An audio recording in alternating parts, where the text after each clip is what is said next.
Hey guys, welcome back to a Group H for Iron Squid 2 as we now jump into game number 2 between Delphi and NesTea after Delphi plays a phenomenal game number 1, Sean.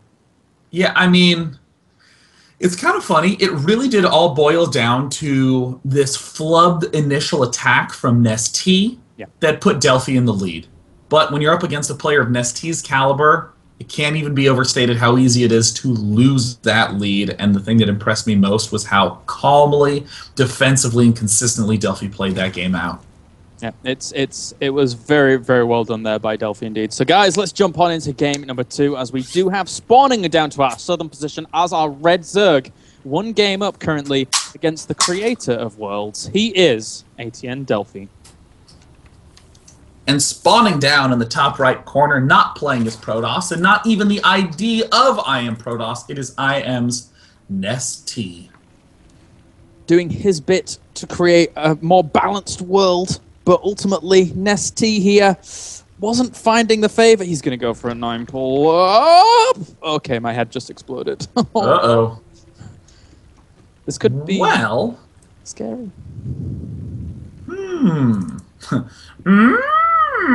This could be a little bit problematic. I mean, ordinarily we would say that the kind of early pools from Zerg against other Zerg players put you in an economically bad position, but the way that Zerg players have been making up for this is that when they go for fast pool, they go for lings and don't get a queen.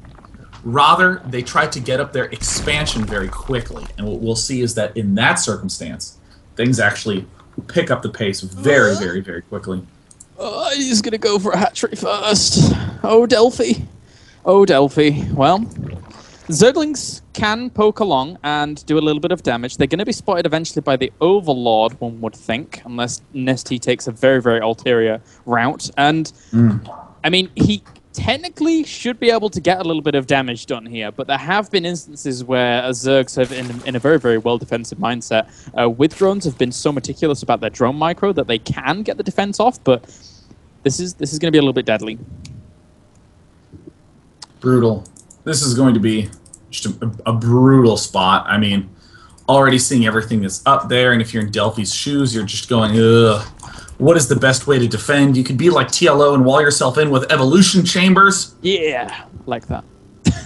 It's a fun play, but unfortunately, I don't think it's going to be. It's going to be the play that Delphi wants to roll with this game, and we are seeing the early queen out of NesTea. He wants to put on that pressure, so he's sending 4 in there, and interestingly, 2 Zerglings up into the main base, trying to do kind of a funky split. It's delaying Delphi just by a little bit. And I think Delphi is still going to be forced to cancel this hatchery, and he does. This is not something you see too much, the split, but I actually like it because he keeps the drones busy in the main, maybe even picks off 1 or 2 and gets 1 there. But now he's being forced to micro back and forth, and he's actually getting a few drones here with this micro that isn't working out too well for Delphi. What is he up to? Oh, and there it looks like the Zerglings pop out. The drones from Delphi are trying to re-surround, but NesTea narrowly manages to escape and is now starting his hatchery and gas earlier. This is just, it's a small lead, but it's a simple, straightforward lead for NesTea. 2 extra drones, 1 earlier queen, a little earlier gas. But yeah, he certainly did. Like, there's those moments when you open an early pool where you're like, I hope I even up the odds, but you know, he evened up the odds and then some. He has to make maybe a few Zerglings here for the defense, and that's what Delphi's doing, trying to make him like maybe overreact to some Zergling production. But still, that's a pretty good spot for NesTea to be in early on in the CVZ. He's even 5 drones up right now. Wow, I mean, this is what makes NesTea an excellent player, is that he has this full gamut of different moves that he tries to do. But he always backs them up with nice standard macro follow-throughs. I mean, hell, even in last game where he did somewhat of an all-in-ish, not follow-through friendly opening, managed to hang on for 20 full minutes against Delphi's incredible resilience. And now we see Delphi is behind on speed, Delphi is behind in supply. So the question is, Delphi knows how to hold on when he's ahead, but does he know how to come from behind? Yeah, that's a very, very good question. And as you've alluded to earlier, there's the potentials where Delphi ends up choking. So Delphi, if he's going to choke at any given point in time, it's going to be when he's behind. He doesn't quite have that comfort zone. I mean, I know Delphi personally because, you know, we live in the same country, and he attends a lot of PGS events. And this is where he feels very, very uncomfortable. So coming back against NesTea here is going to be such an uphill struggle for him. Yeah, this is looking a little bit nasty at this point in time. Usual Baneling Nest follow-up from NesTea, and ordinarily I would say this is a defensive Baneling play, but alas, we see 10 Zerglings getting produced out of NesTea. Things are looking excellent for him. He's following it up aggressively.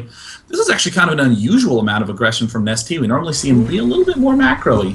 And look at this. Actually, Delphi is not anticipating this aggression. Why? Well, because he's throwing a Baneling Nest down in his main. He's now throwing down a Spine after seeing extra Zerglings at the natural. But the Baneling Nest in his main says to me that he wants to get aggressive as well. So he was hoping to try and go for some aggression eventually. But NesTea is going to hit him with more aggression than he can actually account for. And this could get very scary with those Banelings now on the way.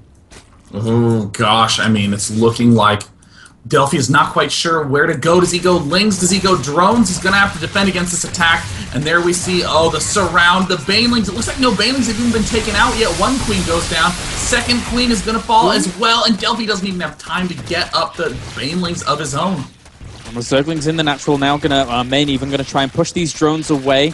And not getting any kills for themselves, but still, he killed off 2 queens, whereas NesTea still has 2 queens. So he has lava. He's trying to throw up a spine crawler to deal with his counter-aggression. He's trying to get out more Lings. And technically, with the lava he has, I think he should be okay. He should be okay. I mean, right now, I'm getting a little bit concerned for NesTea. He's already gotten his 4 gas geysers, but he very clearly does not have particularly strong defense against Banelings, especially with that spine crawler going down, 3 Banelings waltzing in, and Delphi would be well equipped to even add on a few more, but Delphi's trying to drone behind, running right into those queens. Oh, not great hits from Delphi, but it looks like Delphi will be able to kill off 1, maybe 2 queens, gets them, and still pulls out. More Baneling aggression coming up from Delphi. Just try and have follow-ups to this attack. Yeah, he's still got 22 more Lings on the way for NesTea. Behind this, Delphi's actually getting a few drones, so he's trying to transition off the back of this. Both players have very, very similar drone counts, but again, I mean, thanks to the damage Delphi did, thanks to him killing off those 2 queens, he then has the option to go into macro. And he's actually throwing a Roach Warren down behind this as well, so does Delphi know about his opponent's lair is my question. No, he does not. So he's still looking to finish it early, I think, is Delphi. You know, this looks strikingly similar to what we ended up seeing in last game, except Delphi's the one from behind, and NesTea is the one with the faster layer, going for this Spire. NesTea's just back to good old NesTea form.